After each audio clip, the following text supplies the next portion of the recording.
Howdy again. Hi. We're gonna try to get the RPD diamond. Or try to get the diamond. I don't know, I'm probably 27 out of 120. 120 or 150. Let's necklace 150.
Oh, 29.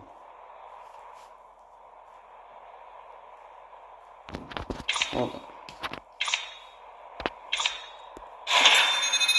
I'm gonna get 20 kills with this, see if it will count as 2, so 30, 31.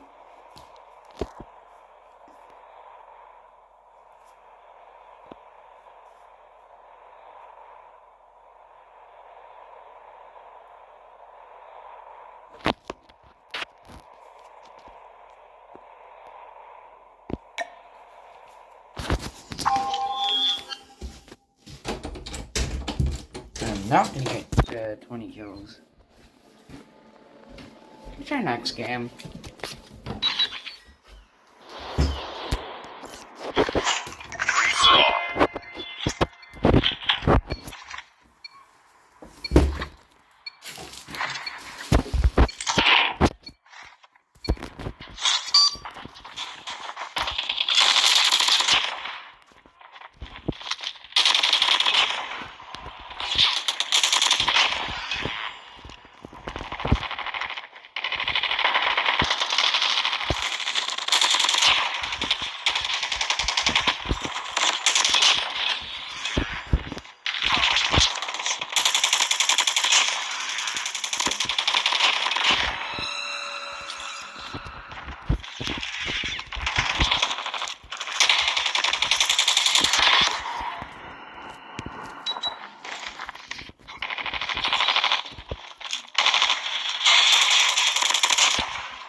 did it count as 31?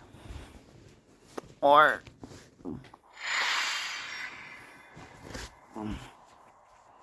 Nice work.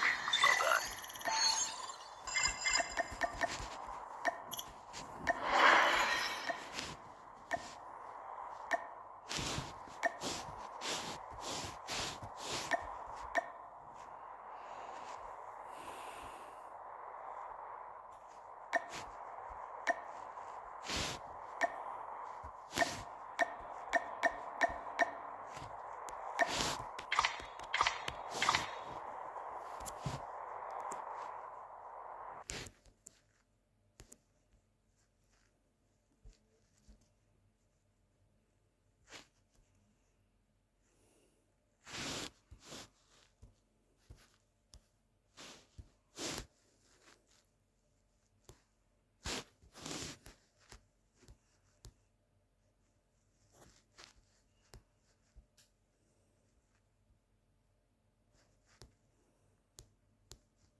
GTA 5 while it's overrun by cougars almost today.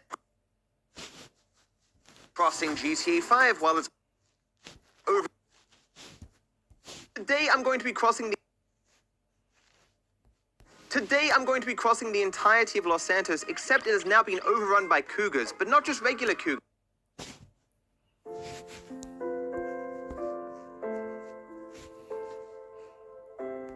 Guys, basically, looking as Michael is passing out, Dave says, "You know, I always kind of liked you." They get coffee together and buy the book. In the wrap-up, Michael says to Dave, "This is why we're such good friends, huh?" Like, some of it could be seen as sarcastic, but it's like they definitely have some sort of a begrudging respect for each other and an amount of friendship, while recognizing that, they're in different parts of their lives. Of course, he is a criminal, Dave is in the FIB, and of course, they would probably sell each other out to save their own necks if that's what it took. But while that isn't the case, they still are, to some extent, friendly in that way. So Michael and Dave hatch a scheme so that Michael can get out of his crew, fake.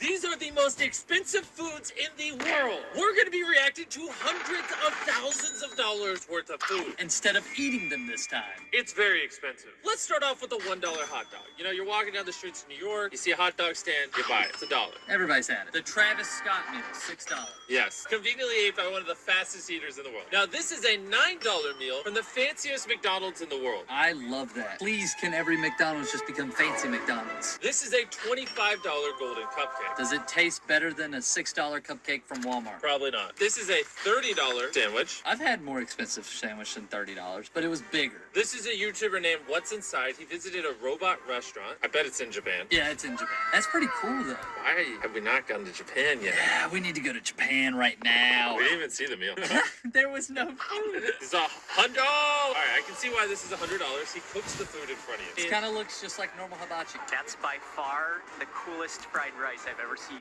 People went to space, not even cool. This rice, the dopest thing I've ever seen. $100 golden donut? Ew, gross. It looks like a turd. How does it not look like soft serve poo-poo? Just because something's circular doesn't mean it's a donut. A donut is a shape. All right. Is a donut a shape or a food? Comment down below. Comment 1 if you think it's a shape, 2 if you think it's a food. $100 per donut. I want it. You Someone probably give me will. Forgot it's just me and Chris.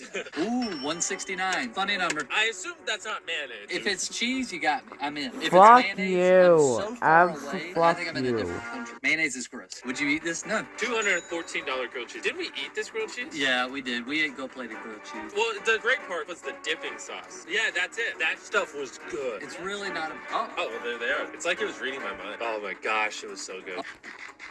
No.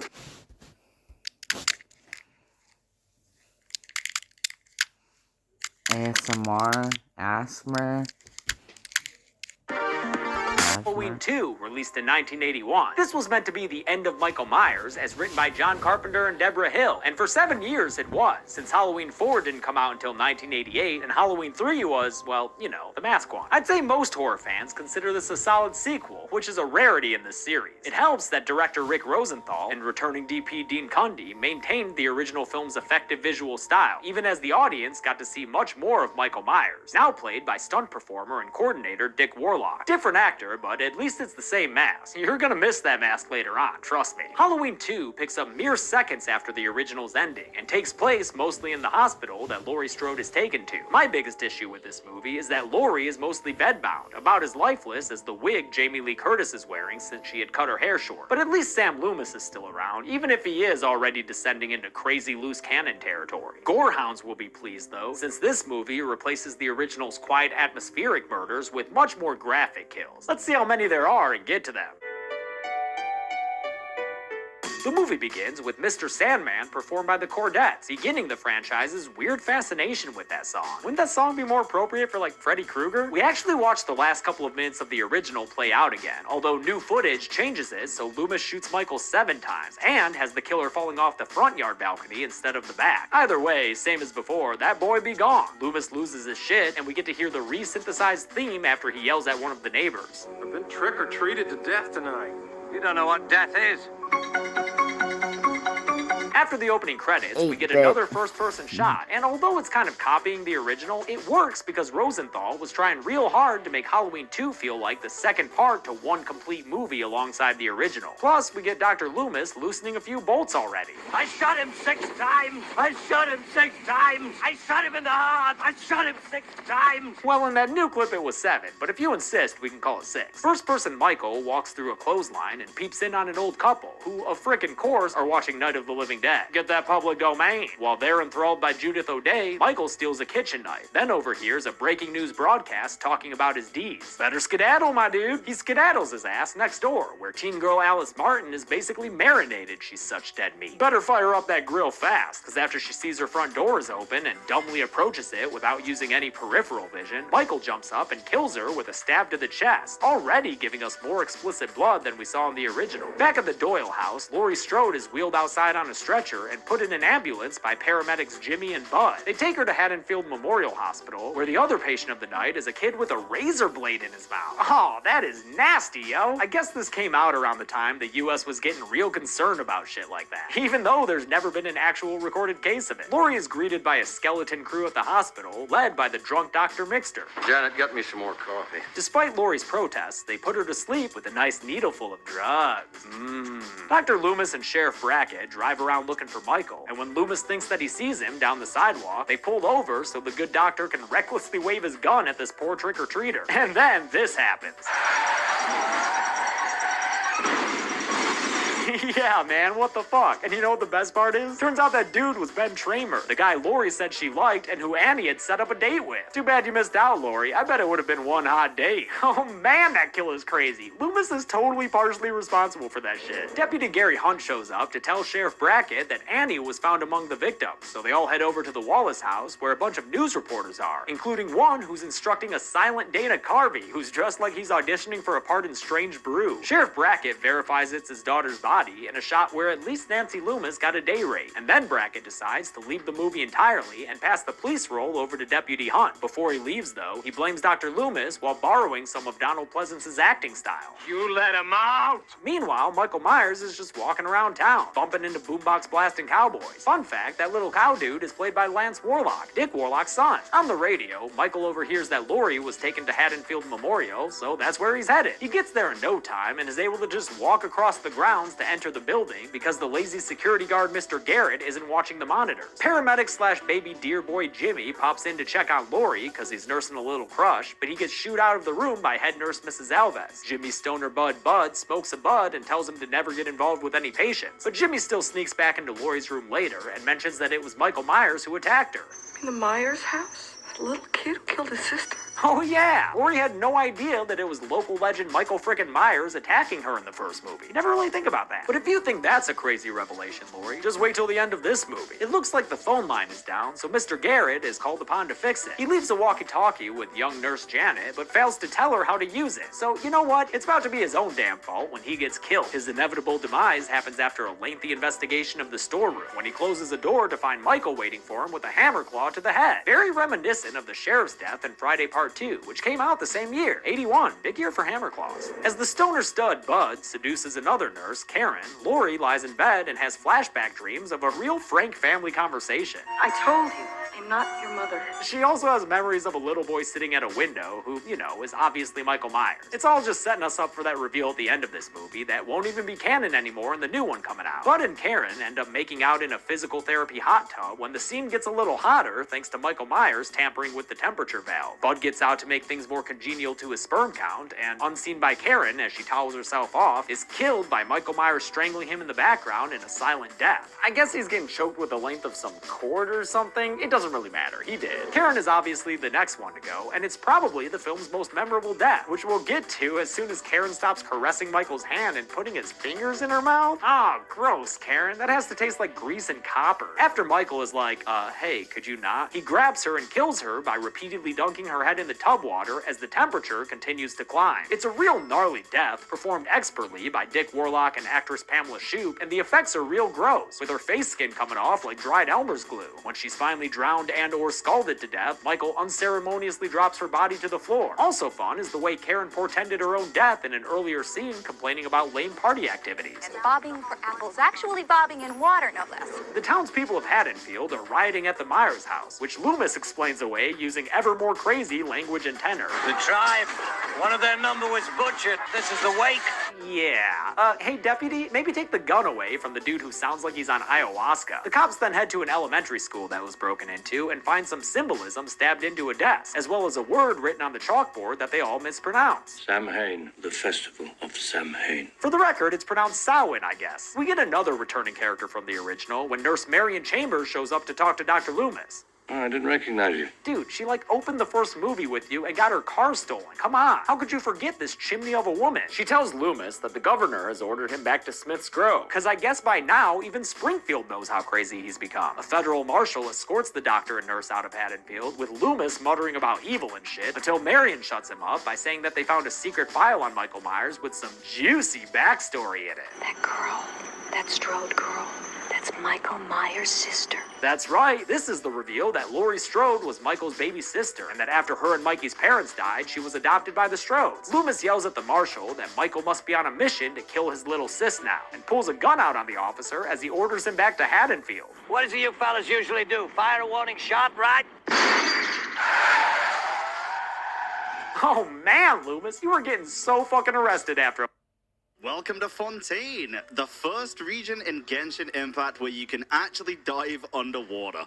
And let me tell you, the diving system is absolutely incredible. I love it. It's one of my favorite parts about the entire game, especially Fontaine. One of my favorite parts. After all this, dude. Back at the hospital, Jimmy pays Laurie another bedside visit, only to find her totally unresponsive. He calls in one last nurse I've got to introduce, Nurse Jill, who sends Nurse Janet to fetch Dr. Mixter. You know, if he's not too deep in his mixers. Turns out it's actually worse than mere inebriation, because Nurse Janet finds Mixter dead in his chair with a syringe in his eyeball. It's a fun discovery death, although I'm not sure what the kill specifics are. Was there a drug in that thing, or just air, or what? Janet stumbles back straight into the Shape, who materializes behind her, then sticks a needle that's definitely just full of air straight into her temple, and then presses down on the plunger, killing Nurse Janet with what I guess would be an instant embolism, right? Like, you don't want air in your body where it shouldn't be, man. Oh yeah, then Michael does another head tilt. Classic. With no Mixter in sight, Jimmy runs to get Nurse Alves, and Nurse Jill gets distracted by a bed buzzer from another room, allowing Michael to walk into Laurie's room and start stabbing away at her bed. But turns out it's not Laurie at all under those covers. It's pillows. Yeah, Laurie's finally up and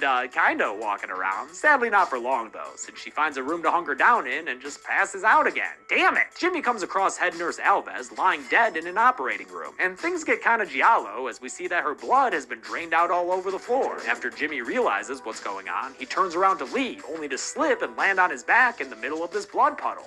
He'll be out for a while. While he takes a nap, Laurie decides to give that whole consciousness thing a hospital again, and that's when Nurse Jill runs into her in the hallway. Too bad Michael's there too. He uses a scalpel to stab Nurse Jill in the back and murders her by lifting her body high up off the ground in a nicely done kill that echoes Bob's from the original, but with a little more panache, since the shot of her feet shows her shoes falling off. Solid kill, Michael. Way to be. It's time for Michael v. Laurie Part Duh. In another classic slasher chase scene where the killer stalks the victim at a snail's pace and the final girl runs into the corpses of previous victims, even if they're characters she's never met before. Laurie ends up on an elevator that just barely blocks Michael out, and after she reaches the ground floor, she bolts outside to the parking lot and takes shelter in the front seat of a car. After a while, Jimmy re-enters the movie when he climbs into the car and tries to start it. Laurie watches as he becomes worse than useless by passing out on the car horn and basically sending up a goddamn Michael Myers signal in the sky. This is the last we see of Jimmy, but I don't think he died, just passed out, so he doesn't go on the count. Deal with it. Laurie gets out of the car right as Loomis and co arrive, but for some reason, she's just crawling all over the ground and unable to make any noise while they're outside, only finding her voice after it's too damn late. As she makes her way to the door, Michael Myers reappears and starts walking towards her slowly, taking his time since she's locked outside and also because that's just how he be. Loomis finally lets her into the hospital and Michael keeps stalking towards them, just walking straight through the plate glass door without nearly the speed necessary to do that. In any case, Loomis then shoots him. In fact, he shoots him 5 times! And that, of course, gets the shape to the ground so he can pretend to be dead for a little while. Marion Chambers heads outside to use the marshal's car radio, and while she's doing that, the marshal is real horror movie stupid and gets perfectly vulnerable around Michael, allowing the killer to rise up and kill the cop by slitting his throat with a scalpel. Man, people are dumb in this movie. Michael walks at Loomis and Laurie, who run off holding hands and hide in a surgery room, where Loomis gives Laurie the marshal's gun, because,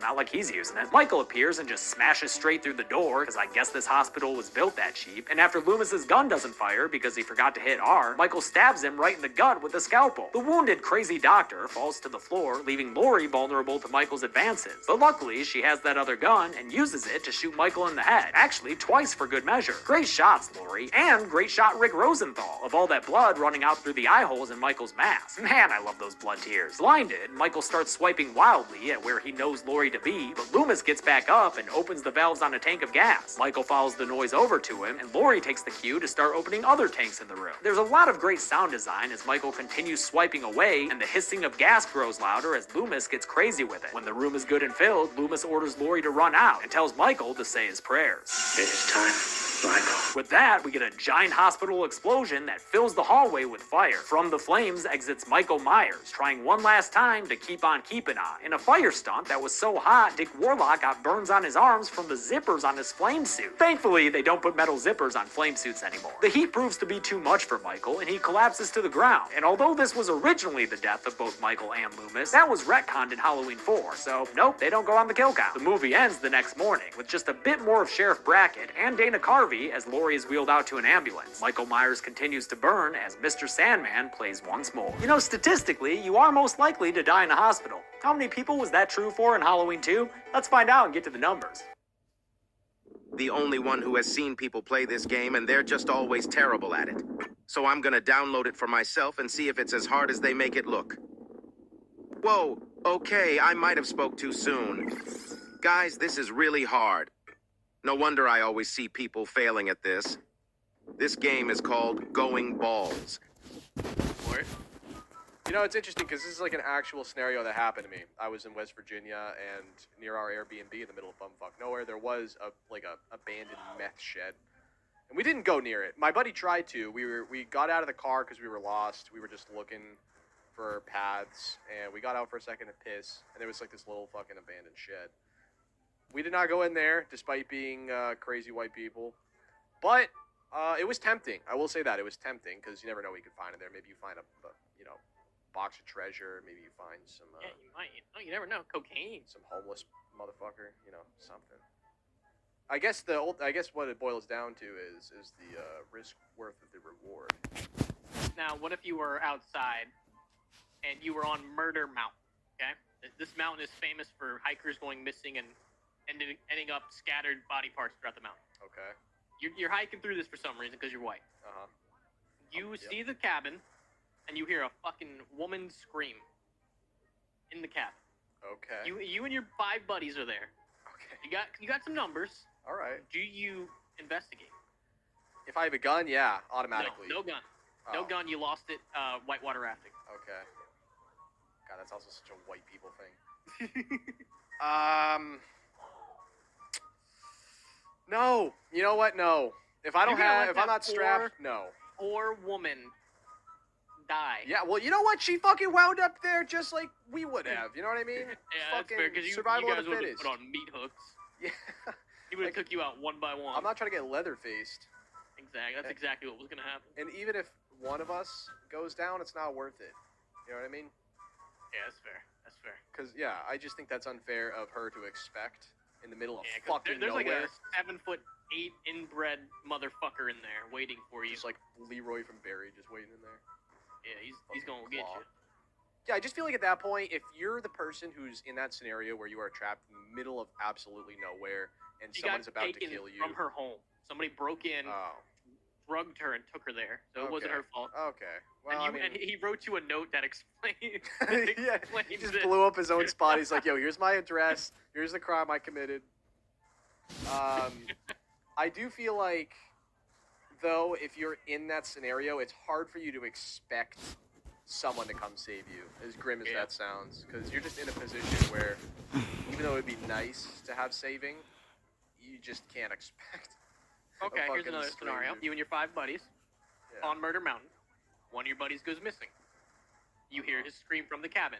You have a gun, but it's 22, and you only have 2 shots. Yeah, I gotta try, right? You gotta try. It's your buddy. Yeah, It's my bro, you know. Gotta fucking give it a shot, especially if I got ammo. 2 shots, but of a 22. So it's either if you don't get a headshot, he's gonna take that gun and shove it up your ass. Oh. He's gonna eat that fucking 22 like it's nothing. I don't know that. Yeah, kind of. Yeah, I would have to do it morally, because I feel like if I didn't try, I don't know if I'd be able to move myself. That's your buddy. You gotta go get him. But no to the random hooker. She was a mother of 5. Oh well, that sucks. Waitress at a diner. Don't get She fucking... just gotten her bachelor's degree. And He's so fucking you lure him out there. Painful thing in your life. You know, then I get to come home to my beautiful kids. Yeah, I'm just gonna hold out. Don't squeal, you know, don't ruin that. Yeah, you don't fucking talk. It's like nice. Don't fucking. That's how all these bitches get caught. You little go talk to your little dumbass friends Oh, and they I tell their know. parents. What snitches? Then you need new Hey, friends shut the too. fuck up, dude. If I found out one of my friends snitched on me like that, I'm beating his ass. I would have to tell someone. I wouldn't necessarily like tell my friends in the same school, but I like maybe someone who's like completely unrelated, like maybe fucking like Killer, you know, someone in like a different country. It's like Yeah, they can't do shit, you know. yeah, they're like completely incapable of doing anything about it. I just feel like I'd have to vent about it. Be like, yo, I fucking slept with a teacher. I'm like a 5th grader. Isn't this fucking crazy? It'd be really hard to keep to myself. Oh my god, this jabroni. Okay, he double hit me without a head. He was headless. Oh shit. Oh, I'm gonna die. Oh shit. Oh shit. Oh shit. I die. Oh Don't worry, I'm gonna no. collect 'em. Oh no. We did pretty good. We did pretty good. Hey, dude, that's fucking sick. Cool shit. I get the map exclusive. That's pretty tight. I'm stuck in here though. Oh, you know what though? I get out. You're stuck in there. Oh, hang on, I found it. Dude, there's so many little cracks and crevices in this map, man. Squeeze your way out one way or another. Oh, there you are. My turn. How come you get the cool gun? I want that. Now you're gonna get like.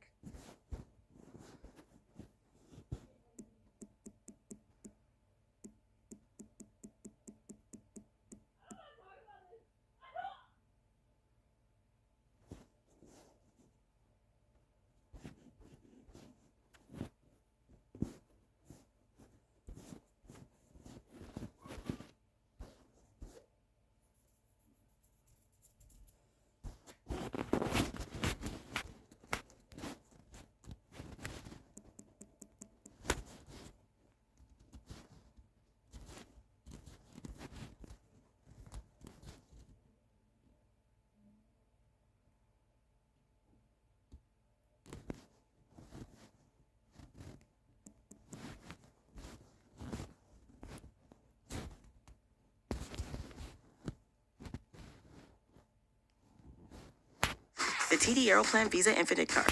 Share free first checked bags with up to 8 travel companions.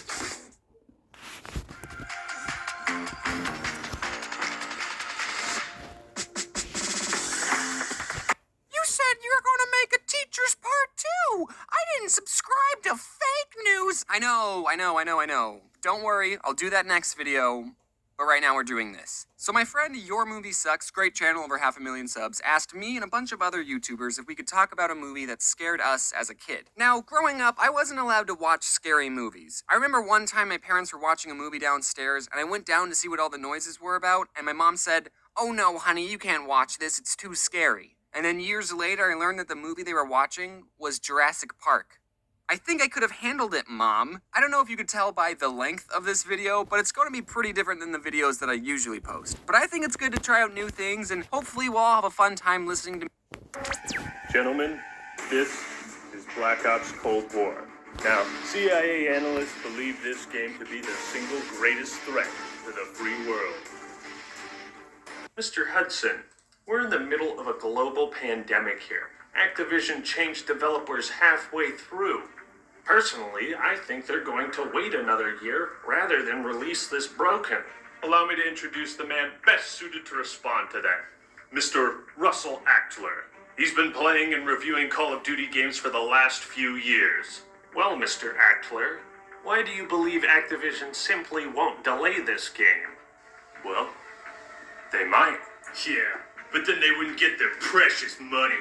Sir, every year, Activision has released a new Call of Duty, whether it was ready or not. If it happens this year, millions of innocent players could be subjected to an unfinished game.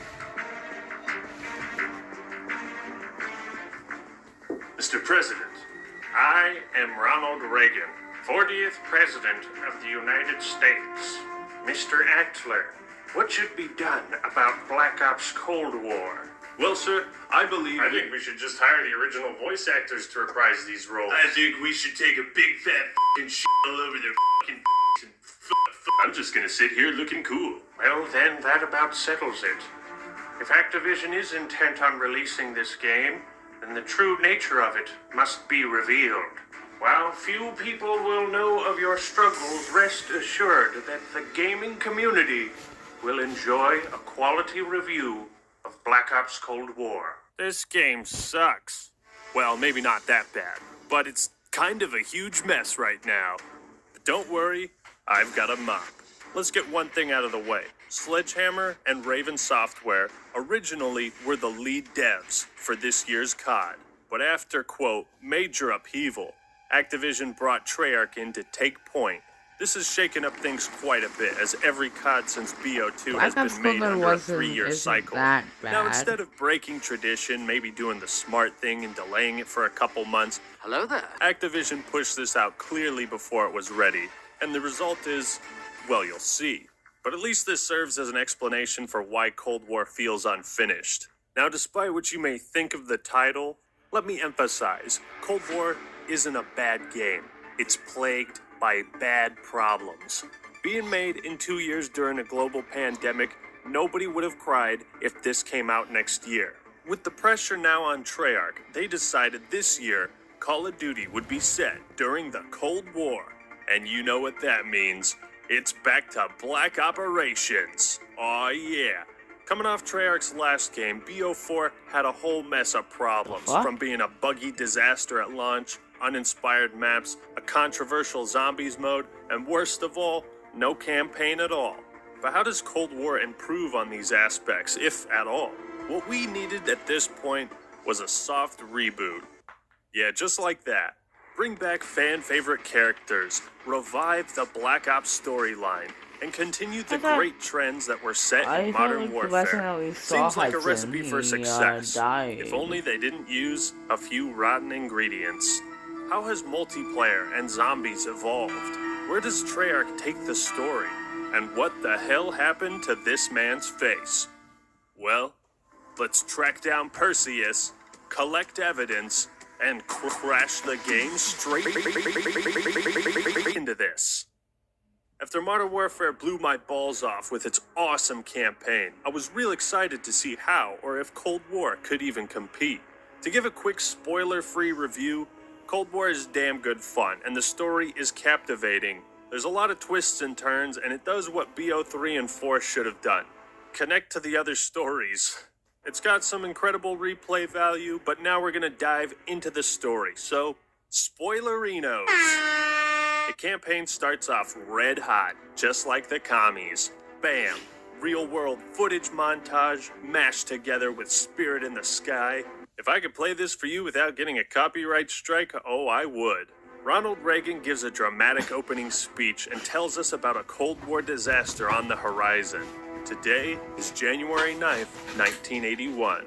Even though his screen time is short, Reagan adds a huge presence to the backdrop of the story. There is no higher duty. There is no higher honor. And while few people will know of your struggles, rest assured, the entire free world will benefit. Next, a man named Black, voiced by none other than Creed Bratton. Mr. President, we have two names linked to the hostage situation. With two suspects, Kavar and Kasim. And so, we begin by taking control of a familiar face, Alex Mason.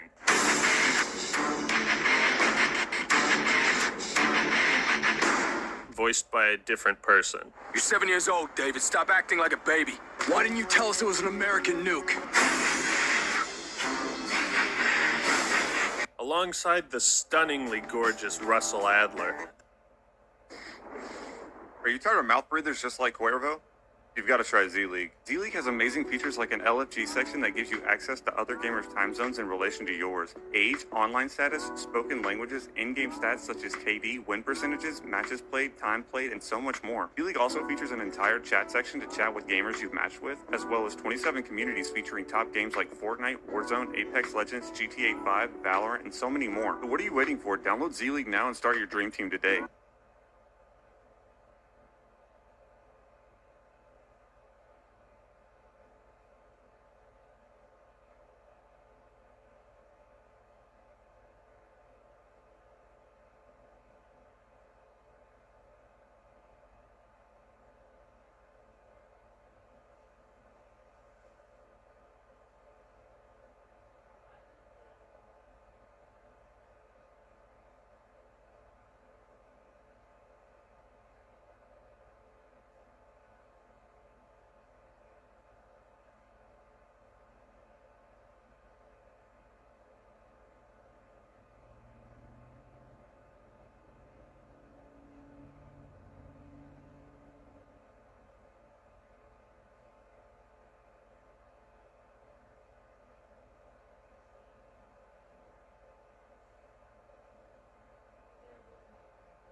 I won't do change the world, John!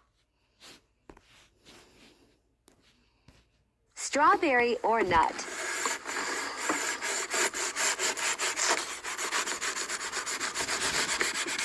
Stunningly gorgeous Russell Adler. The two smoke up at the hottest bar in Amsterdam.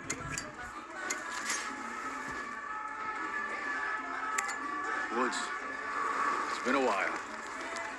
Well, enough, Carlos. You know Bowman, right? Can we just end the game here? I'm jamming out to Billy Squire. They meet up with none other than Frank Woods. also voiced by a different person. Yeah, you're the expert in quiet. I'm a goddamn onion, Mason. You should know that. Look at man, Woods wouldn't fucking say that. My Woods would not say that. I'm a goddamn onion, Mason. What the fuck is that? Who the fuck says that? So we take out Kasim's boys and corner him on a rooftop. Nowhere left to run, Kasim. We can work some punch! You're up, Mason. Time to interrogate this motherfucker. What the? Dialogue options in a Call of Duty? Oh my god! I don't think you understand the situation. You get to choose between throwing this man over, releasing him, or keeping him hostage. If you kill him early, you won't get the coded message for a side mission, so best to stay light side for now. With the info they need to find the other kidnapper, Arash, the trio make their way to Turkey. Arash pulls up and executes 2 men in a jeep. That's our cue to drop the hammer. There's a pretty dope chase sequence, and using the RC car, we take down a goddamn plane.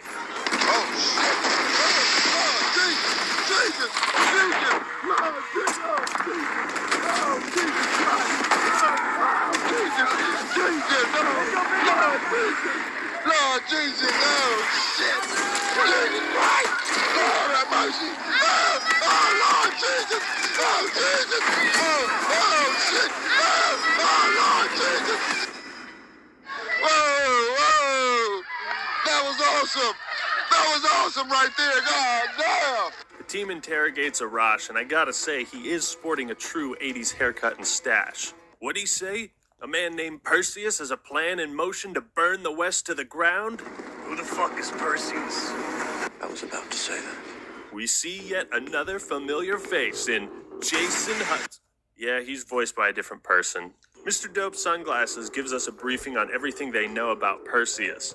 Ronald Reagan shows up and is all like, I hope you're all Republicans. Yes, we are, Mr. President.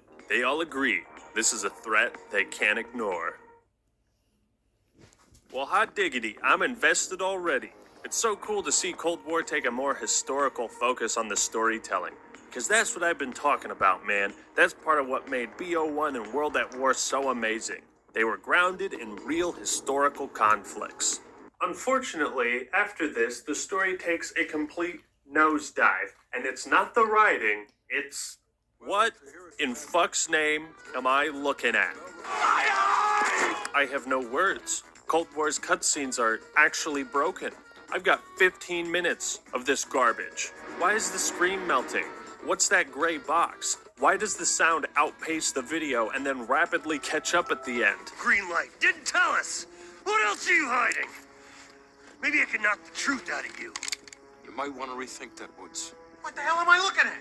People have reported the same problem on every platform, so it's not just me. Bro, somehow, this is worse than Mass Effect Andromeda. At least that garbage was watchable. I will say this game does make you feel like you're in the Cold War, cause boy, it be freezing a whole lot. This game crashes more than drunk drivers do, and in every mode. Even Dead Ops Arcade for Adler's sake. And it doesn't just crash the game, it crashes the fucking console. What do I have to do, sell my soul to get this shit to work? I've seen comments trying to direct blame my way, like, it's cause you're on Xbox. You need to disable ray tracing. Try shoving the power cable in your asshole. I bought the game, installed it, that's it. End of discussion. It's not my responsibility as a consumer to play Geek Squad and conduct a freaking autopsy. I have never before seen a game with such busted-ass cutscenes or have crashes be so frequent as to happen during every play session. For some, this could totally kill any enthusiasm they have to play the game. But I'm Act-Man, and we've still got a job to do.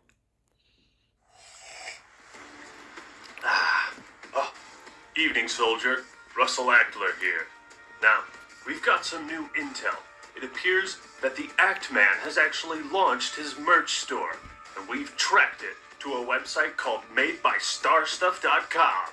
Look, soldier, in order to track down Perseus, first you're gonna need to buy one of these sexy Act-Man coffee mugs. And if that's not good enough, we've also got phone cases, too. And check out this dope-ass Black Ops t-shirt. Why is my shirt so awesome?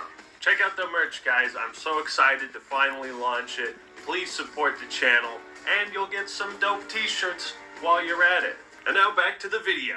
Back to the story. It revolves around an all-star cast of CIA operatives, tracking down the mysterious figure Perseus and halting his evil plans. It's yet another weapons of mass destruction type plot, but it gets the job done.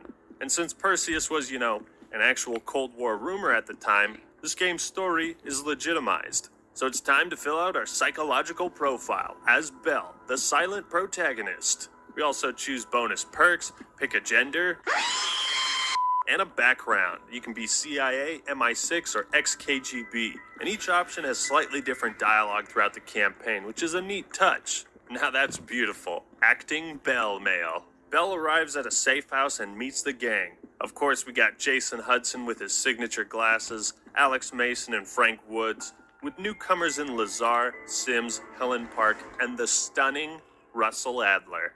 The cast is well-rounded, diverse, and it's in the safe house that things slow down a bit, and you get a chance to talk to each one of them. We archive everything. CIA's like my ex-wife. Won't throw a damn thing away. Even Mason and Woods stop by for a nostalgic chat. These dialogue sections build a lot of character and motivations. But whatever you do, never ask him about his scar. Yo, Adler, how'd you get that scar? Scar? You mean this? Is it noticeable? I swear to God, if you say your father was a drinker and a fiend. You ever been attacked by a tiger, Bell? Oh, tigers? That's badass. This is probably the best hub area in any COD. Here you get briefed on what's happening, but you also take on a detective role and collect evidence in each mission. This is awesome. You get to examine it, zoom in, read about its significance, and hope it can somehow lead you to Perseus. Only a couple pieces of evidence actually affect the story, but it's a cool idea nonetheless.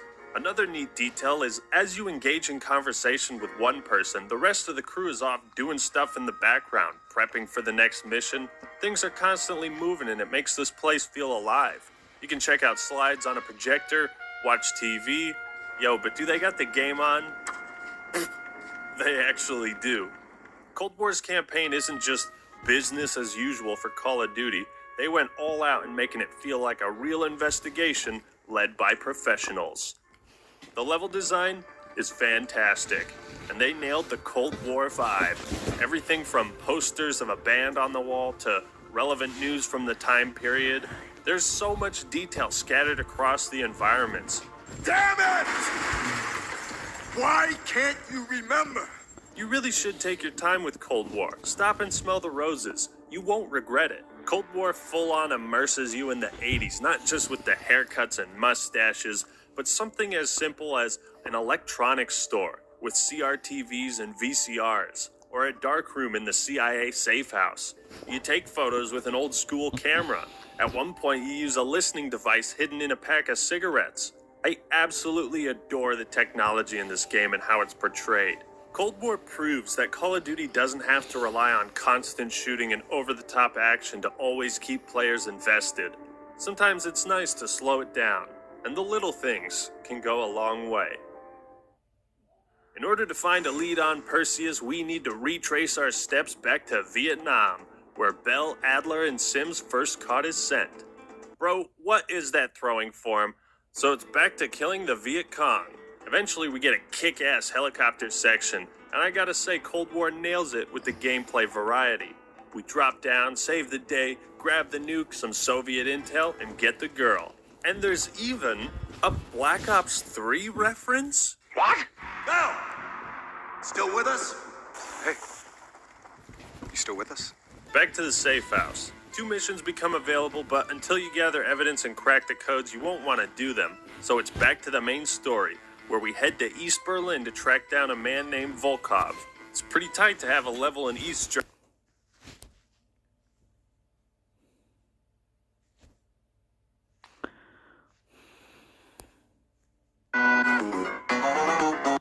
Call of Duty, enter the Call of Duty.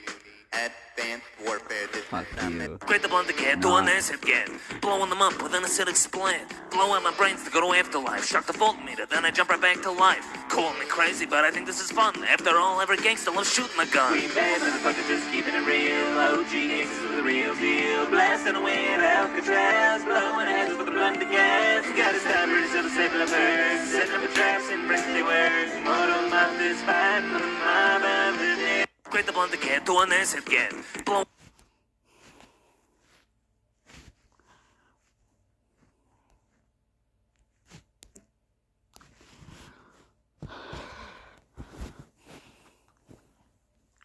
Activision. At 10 cent. Oh, 10 cent. Oh, fucking 10 cent. I don't really hate, the devs of COD Mobile.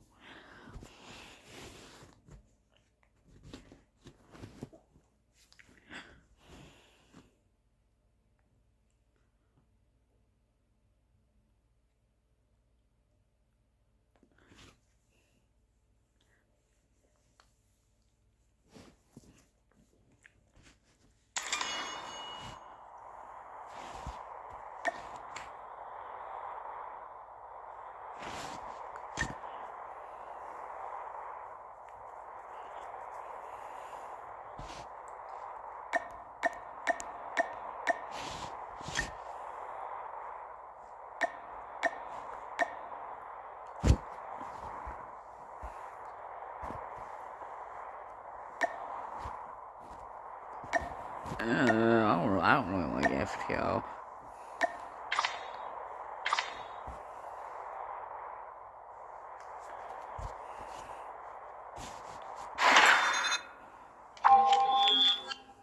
Okay. The fucking character selections. What's next? The fucking animatronic?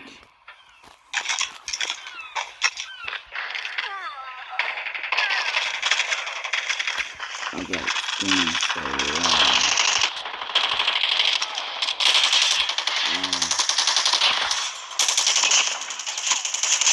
Where is my hometown?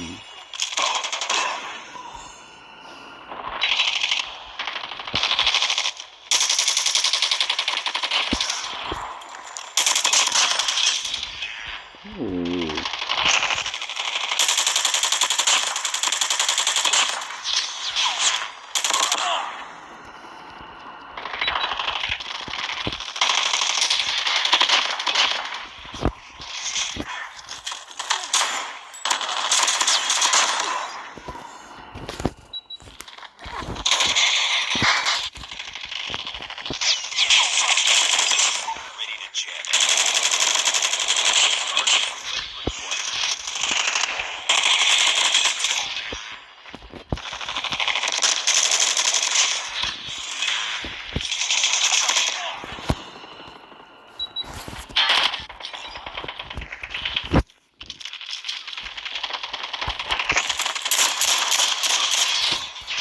Oh, you fucking...